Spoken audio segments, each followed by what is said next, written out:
We are live.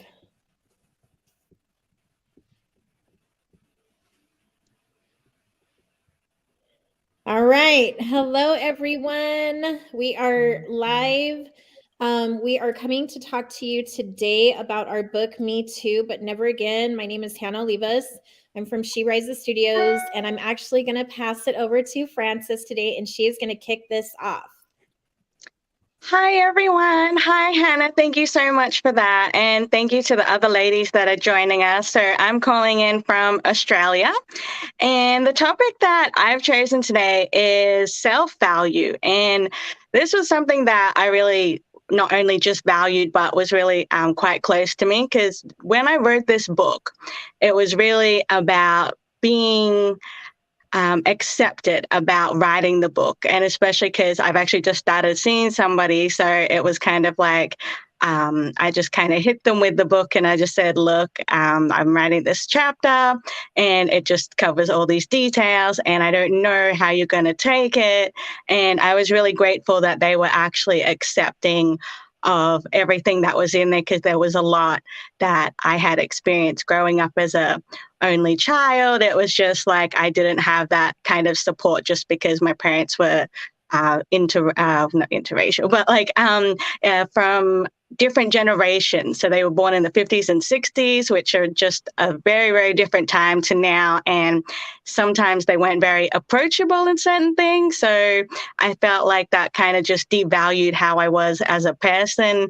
And, you know, especially coming from an Eastern culture, like in the Philippines and Polynesian culture, we're always taught to value status, grades, or, you know, being the best in class or whatever it is. But we never teach our kids or even the younger generation to value our emotions, value our self-worth, and value who we are. And so when I decided to join this book, I thought it would be a great idea to advocate, to say that self-valuing people and ourselves is really more important than about getting the right grades or, you know, just competing with other people. But it's really about taking that time to look after ourselves mentally, emotionally, and physically. And especially after you have been sexually assaulted or raped or molested or whatever it may be, you know, sometimes there's a taboo in the community to say that,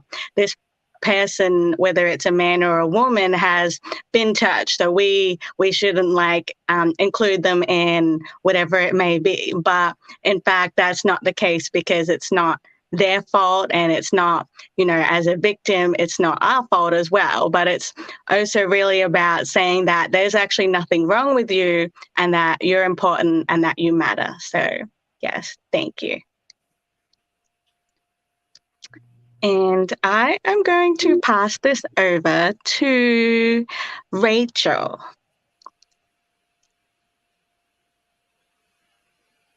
Hi, everybody.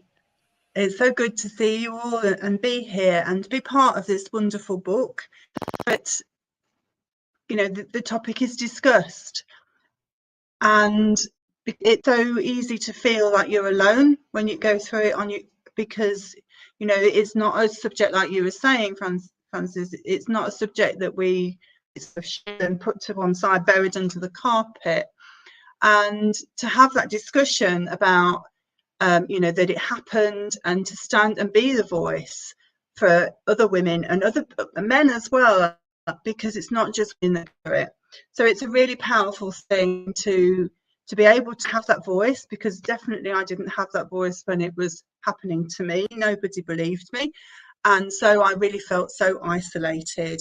So it's quite weird how life turns around, and how now I'm able to help other people to heal what they've gone through. And very often I start a conversation with people because they've got physical conditions, long-term illness, and it's because they've gone through the trauma that gives them the physical pain, because there's always emotional pain lying behind the physical symptoms. It's just your body inviting you to go within. So it's not, you know, you've not got physical symptoms as well as it's because of. And It's a way, when you understand that, you're able to release the emotions behind it, and that's what I help people to do. So, and it's a really amazing thing when you understand that the body is the link between the conscious and subconscious mind. The pain and symptoms are messages inviting you to go within and release all of it. And it doesn't have to be without, you don't have to have those countless sessions when you work with your subconscious mind. It's a really wonderful thing. So I'd like to pass that the next conversation over to Rebecca. Hello, I'm grateful to be able to be here. I'm Rebecca Chandler. I'm the owner and CEO of Holistic Arizona Healing Ranch and Holistic Finance in Tucson, Arizona. For our book today, I want to share a few thoughts about how abuse can cause very distorted thinking and reactive behavior. So when you're trying to talk to someone who you think may have been abused, you need to anticipate or expect that they perhaps are living like in a blanket of denial. Not that they're denying anything ever happened, but the blanket, this protective device, gives them warmth because inside of them they're freezing cold. And if we want to try and talk to someone who we think may have been abused, it'll be really important to provide that warmth that the blanket is providing so they can take that blanket off. Listening, talking in love, as in you expressing your support and compassion and your love to that person would be so helpful to them to feel safe. When they feel warm and safe over time, then they will have the likelihood to take off that blanket of denial and be able to begin talking. As they remove that blanket, we want to be listening. We want to show compassion and empathy.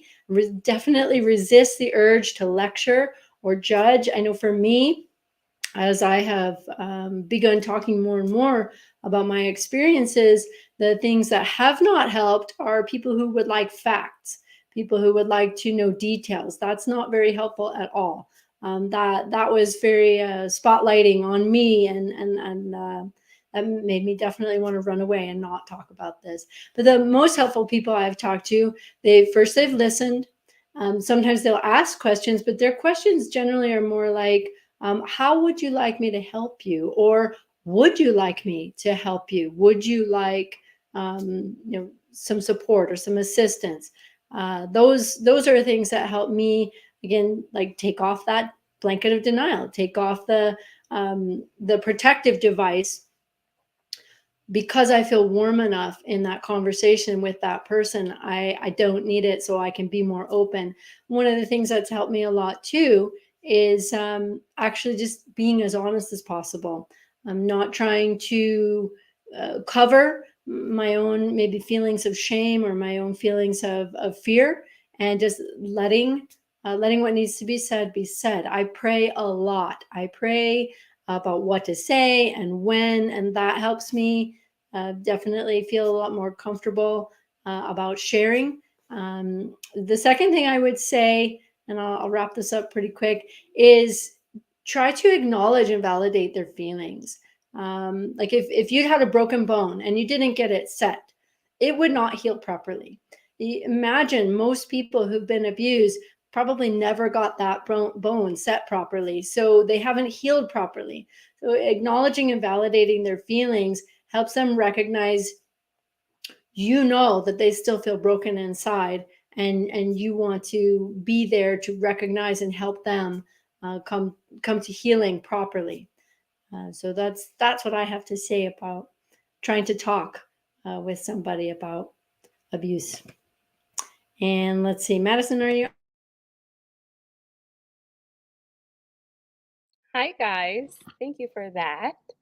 Hope you guys are all well. Yeah, so I really like the topic of figuring out how to breach these kind of serious and heavy conversations. Personally, I'm a very fun, outspoken individual, and it's kind of hard to take things seriously sometimes with me. And so I've had that struggle a lot, especially with family, because they know me the best. And I think my best advice that I've ever gotten, I just went to a church service at a random church at a friend's church one time, and what they said isn't even in a religious sense. It was, try not to be offendable. Live your life to be unoffendable. And I loved that. I really did. I was like, I'm kind of offended by that. What do you mean I'm offended by everything? And it's like, wait, yeah, you can be, and it's okay. And we all go through those emotions, but when you have someone that you're talking to about the experience of sexual abuse and sexual assault, you kind of have to go into it with no expectations. And people think ignorance is a bad word or a negative connotation kind of word, but ignorance just simply means they do not have knowledge in the topic at hand. And I go in thinking that everyone is ignorant to sexual assault. They're ignorant to my story because they don't know. I'm thankful that they didn't get to experience this. I was talking to one of my close friends just this week. She asked me if I needed anything, how she can be of support for me. And she's like, I know I've never been through what you've been through, but please let me know if you need to talk. I said, that right there is the best way to support somebody in this kind of situation, just to be there, just to be a presence. I've also spoken to someone this week where they couldn't comprehend why you wouldn't come forward, why you couldn't just kill the person, why you couldn't just do this or that. And all of those are very honest and valid statements, because I mean, we have probably all felt those feelings at some point as well. But we also, I mean, more times than not, women think every single scenario possible. We tend to overthink in that regard, and we know the outcome. We know every possible outcome, and 99 out of 100 of them are bad. So we would rather just cut our losses and stay quiet. But that's the purpose of this book, and this is the purpose of this movement, is to find unity in numbers and find solidarity and sisterhood and comfort in this. And I don't mean to just sound sexist and saying just women in sisterhood. Like I wrote about fellow friends that are males that were sexually abused alongside with me in this situation. But just in regards to this, just so I don't get any hate comments, but but my biggest advice that I've gotten, my biggest advice to anyone that wants to have these conversations with someone that you know has not experienced what you have experienced, I would just say, stay open-minded, stay unoffendable, and stay educating. Don't feel like you have to have all the answers, because you won't. None of us do. But just do your best, and all you need to do is express how you feel, and then just express what you need from somebody else. As for me, I need someone just to acknowledge that they're there for me, and that is more than enough. You don't have to contact me every day. Just, I'm here for you. And it's like, you know what? I have someone in my corner, and that's all we ask for. That's all we really need, because the battle is ours to fight still, and we don't want to throw you into that battle. But it's nice to know that you'll hand us ammo when we need it. So yeah, and so I've rambled. I'm not sure if Frances has gone yet, but if you haven't, I'm going to pass it on to you.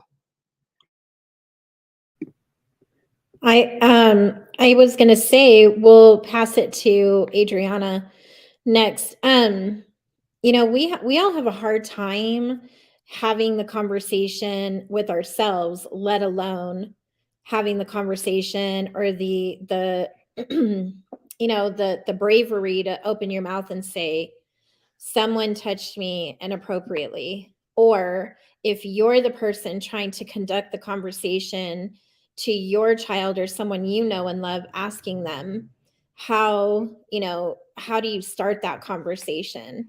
And the truth is, you have to start it exactly that way, truthful. open, and letting them know that you're not mad, they're not in trouble, that it is a heartfelt conversation, that they're in a safe space, and that whatever that person tells you is between you and that person at the moment. Letting them know that they can trust you, because a lot of it is them not sure if they can trust you. And the other side of it can be that the perpetrator has threatened them, or the perpetrator is someone who loves them and does bad to them, or that they love the perpetrator and they don't understand that the behavior is bad. So it really is a hard topic to have a conversation with anybody about that, because it's so intimate, it's so personal. But we have to. Part of the creation of this book is being that voice and saying, hey, now we understand that there is this thing that is continuing to happen even more and more and more. It seems like the more stress the world feels in terms of pandemic, in terms of economic things, it's like these perpetrators use it as a, hey, I'm going to act worse, I'm going to do more, I'm going to, like they're trying to fill a void because they have an illness. Let's be real here. And they're trying to fill their void. And so it's become this thing where more and more women and children are being subjected to either rape, molestation. Look at how human trafficking is. I go to the airport, I see, if you are a victim of human trafficking, please speak up. Don't be afraid, share your voice. There is help here. But do they really feel by reading that sign that that's enough? When you're walking through an airport with hundreds of thousands of people, how do you know who you can trust?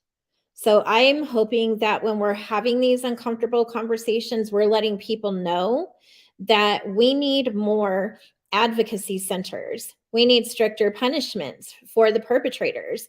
We need to stop blaming the victim and actually put the blame and the shame on the person who committed the crime and expose them and shield the person that it happened to. Whether it's one of us or one of our children, that's where we have to stand up and say, hey, no means no, period.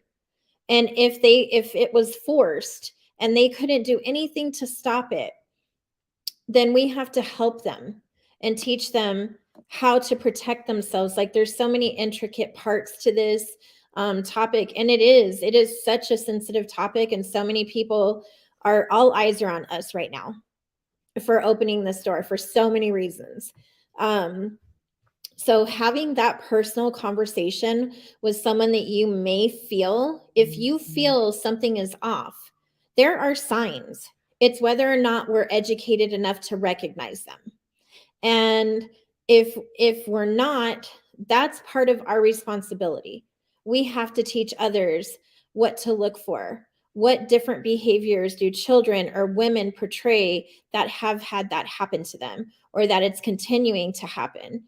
We have to be able to teach others to see what those are, so that we continue to make this shield bigger and more protection. So as uncomfortable as the conversation is, whether it's me having it with my 10-year-old and explaining to her, hey, nobody can touch you there. If somebody does, you tell me right away, no matter what, because you can trust me and know that I'm here to protect you.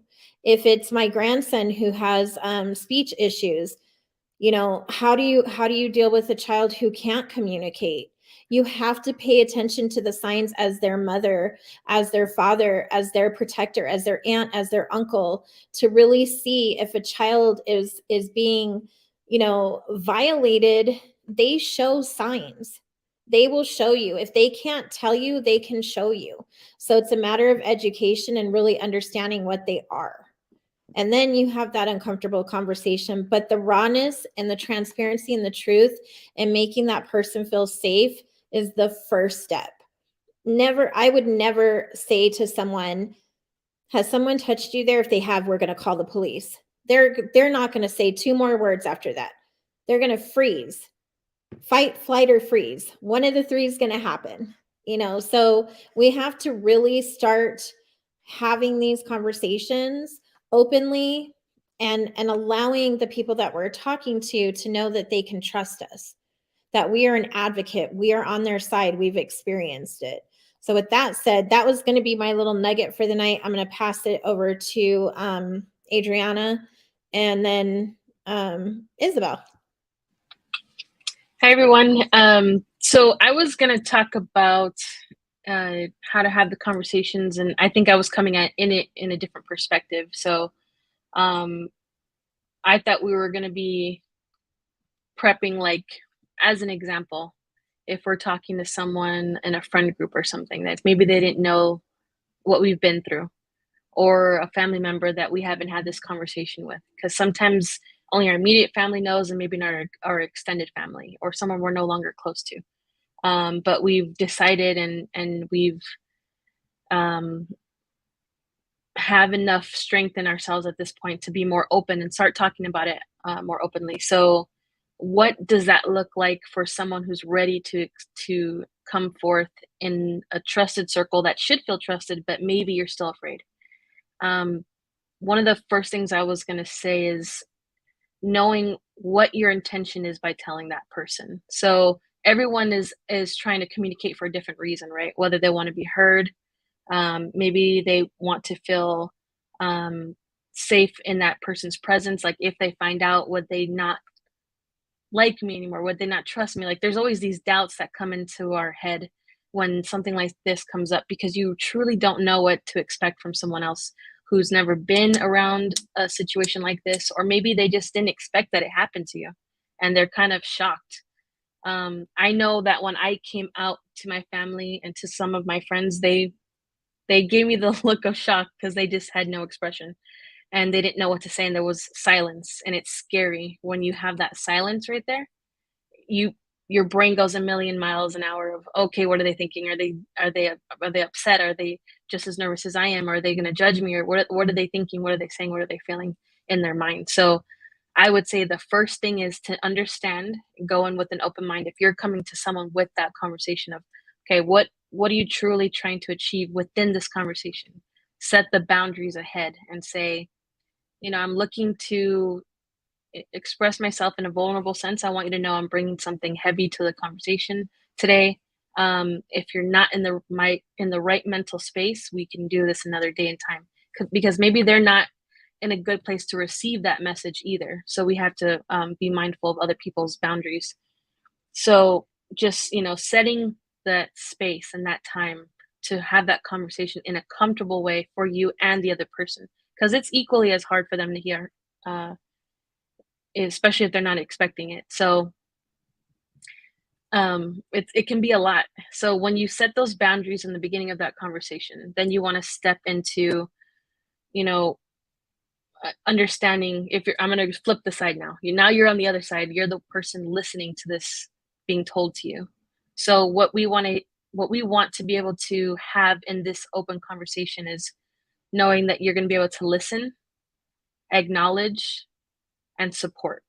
That's all it is. We know you can't fix the problem because the problem already happened, typically.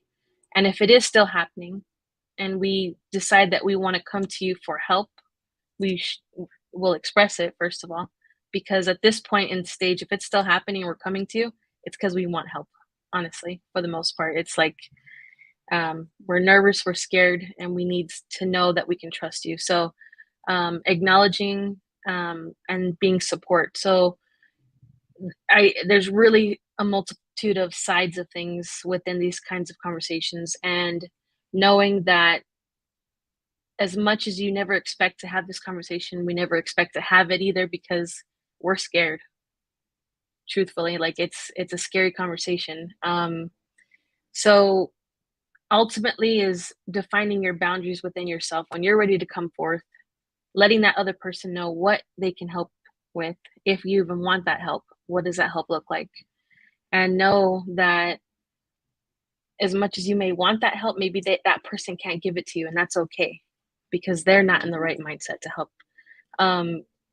They can be there in a supportive sense of like, I love you and I can be there to listen, but maybe there's a capacity level to which they can help you. So try, in that sense, try not to be offended as well, I have been told by a friend of mine, and it's not that she doesn't love me, she does dearly, but she can't handle the stress of being told certain things. So she's like, I love you, please get help, get support. And I have to respect that boundary, and knowing that if I ever need help in some other form, she'll be there. But sometimes they, it's too much to handle because they care so much about you that it hurts them to hear some things. So finding the person that you can have that other conversation with, as far as like maybe details when you are ready to open up. So I don't know if that, I know that was a lot in a different perspective, but it's a conversation that happens, and we need to be prepared for that too, and so does the other person. So I will pass it over to Isabel. Hi guys. So after listening to everybody's form of communication in this topic, there's a lot of the things that I'm going to say is repetitive. But I want to start off, because I'm a mom, I do want to start off with what a conversation looks like with your children. And my story, my chapter, I talk a lot about my relationship with my mom and my family. And I discuss, how there are times that I did come out and say things and it was either not believed or, was put off or, whatever. For me going through what I went through, with my kids, I'm very straightforward. It was always, since they're little, like little. I'm talking, since the moment you could talk, the moment you could point to things, you can hold your own bottle. It's like, hey, nobody touches you here. Nobody does this, like a lot of times, like I heard this growing up too, was, oh, I'm your parent, I'm not your friend, but the thing is that the adults around a child, you are their first friends. You are the first people that they try to build trust with, so it's important, I think, for the world to know, especially moms, aunties, little kids, you all have kids around you, is you do need to talk to the kids around you, especially women that have gone through this, or men, or, it's important to talk to kids. It's important for kids to understand and to know this doesn't happen. You're not supposed to do this. And I think that over time, kids will start to build that trust to come out more and talk more at a sooner age than later on in their life, I asked permission from my daughter to make sure it was okay for me to say this, but we went through something similar, and unfortunately, but because of me being able to tell her, hey, this is what you do, this is where you talk about this, or whatever, this is how you handle the situation, she was able to handle her situation like such a mature adult, and she was able to find help right away. And it's because of that. It's because we start talking to our kids at a young age. So I can't stress that enough, is do talk to the kids around you. There's not an age too young to talk to them.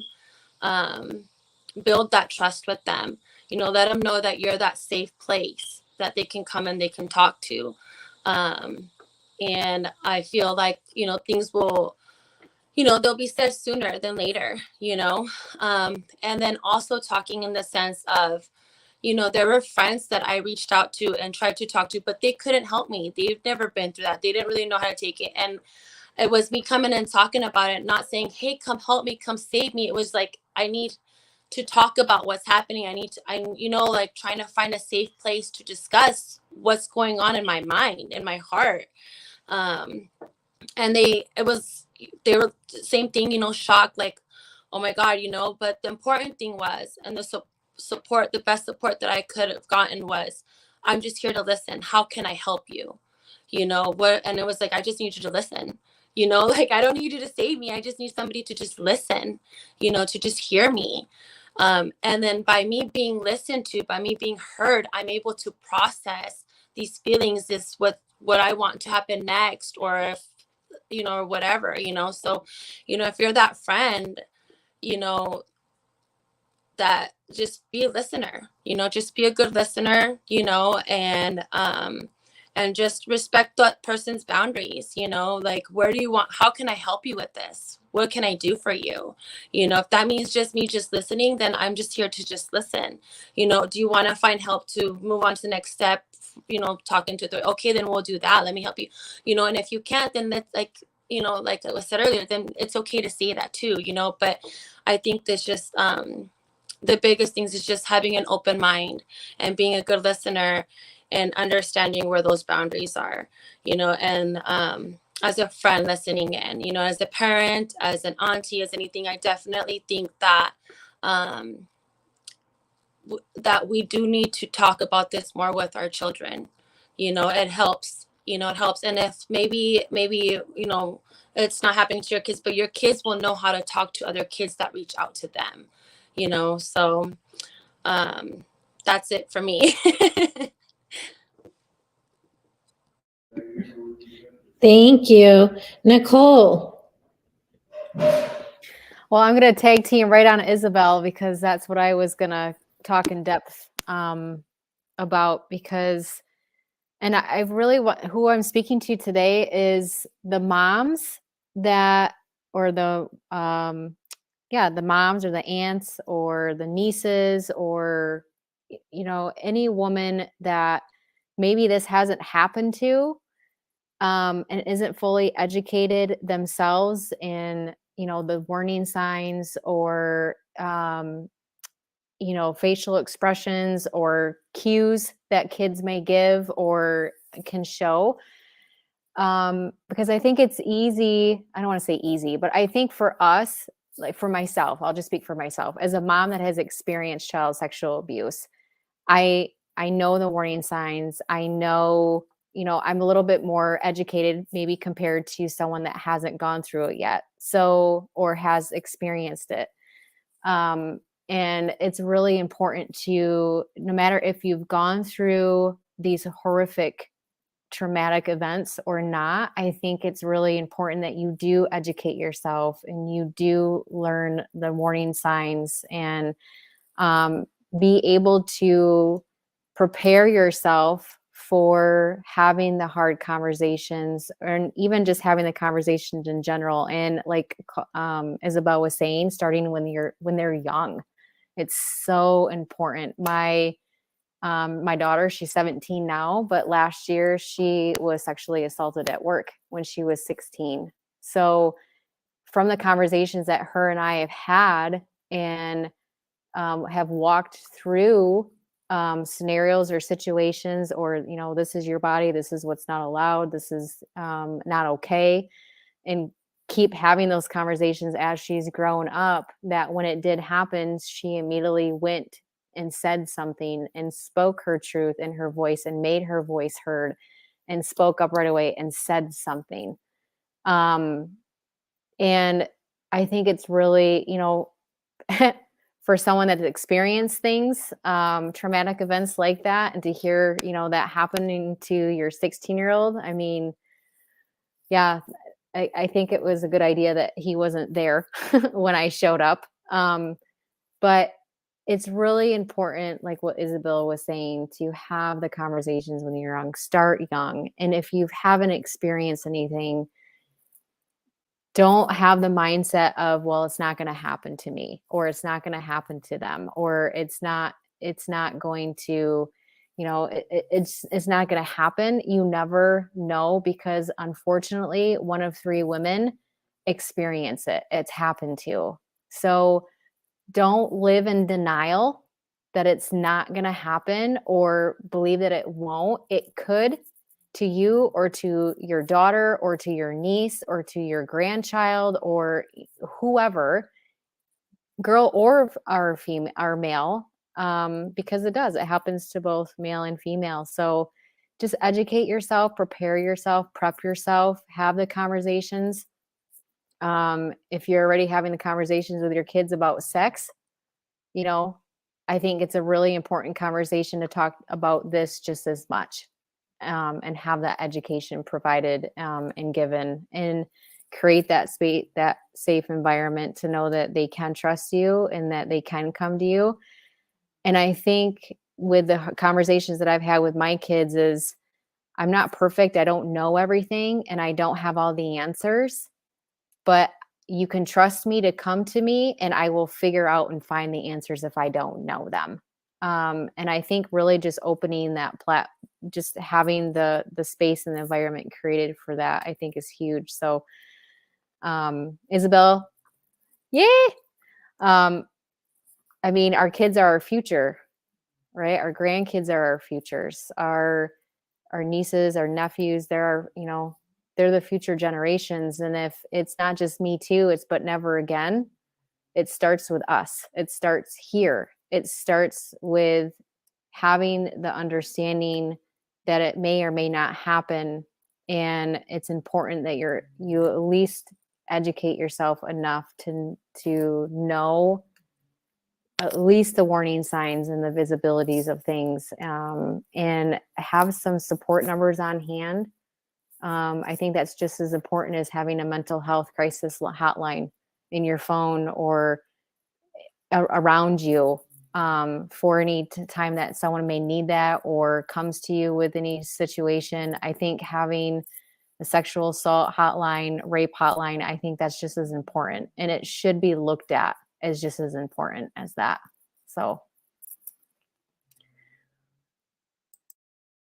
Well, thank you, ladies, for coming on today. I know that each one of the authors from the book is going to do Q&As and different lives on different topics over the next few weeks. And even this week, I know we join all together, the 10 of us, I believe, Thursday. Oh, that's tomorrow. And, as uncomfortable as the topic is, and as dark as the topic is, there is light. There is healing. There is the triumph.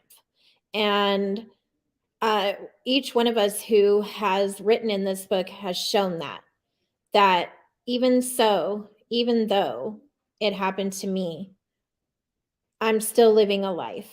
I'm healing, I'm happy, but now my eyes are wide open, and now it's time to take the lesson and help others understand that no matter how dark, no matter how much it hurt, no matter how deep the root is, it can be healed.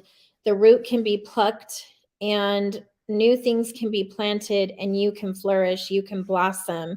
And this doesn't have to be an everyday conversation, but it does have to, the conversations do have to happen. And we need to stop people from doing things like this again.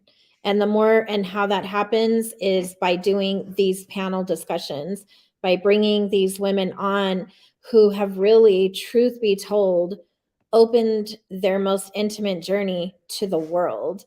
I don't know about the rest of you, but yesterday we lit the torch for this book. And when we all ripped that Band-Aid off or opened that door, it felt like I ran a marathon and I couldn't breathe. I couldn't catch my breath. I felt all the emotions, all the triggers came back, everything that I went through from the age of 3 to 21, all smacked me left and right yesterday. And I kept saying, why? So we're not coming to you doing these panels saying that we are perfect, that we're anything, but we are real. We are open, we are honest, and we are here to put something else into place. Someone dropped the torch and we had to relight it and pick it up and continue the mission to stop. No means no, period. So unless the ladies want to say anything else before we close out, thank you again to everyone who joined us, who's watching. And, keep our group in your thoughts and prayers for protection, because this has opened Pandora's box, literally. And every single one of us has been under fire. And it's only going to continue because we are breaking open something that has to be exposed. And we need to find the antidote. And we have to protect our children. Almost all of us are moms. And those who aren't, and those who want to be, these are conversations and things that you need to understand. And we have to bring it out. And it is hard. It is hard sitting here talking about this subject. It is hard to think about what happened at the age of 3, at the age of 21. Like, it's hard. Every single one of us knows what the word hard means, knows what the word hurt means, knows what the word pain means.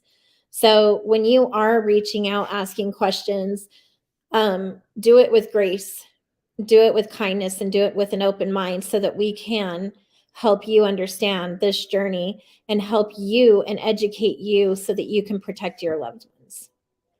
So I'm going to just say that's the end for me. I don't know if anybody else wants to say anything or share anything. If you do, ladies, unmute. If not, join us tomorrow, 4 p.m. Pacific Standard Time. And I believe all 10 of us will be there for that. And we will keep the momentum going. You are all amazing warriors. Warriors, not survivors. You're warriors. Bye, everyone.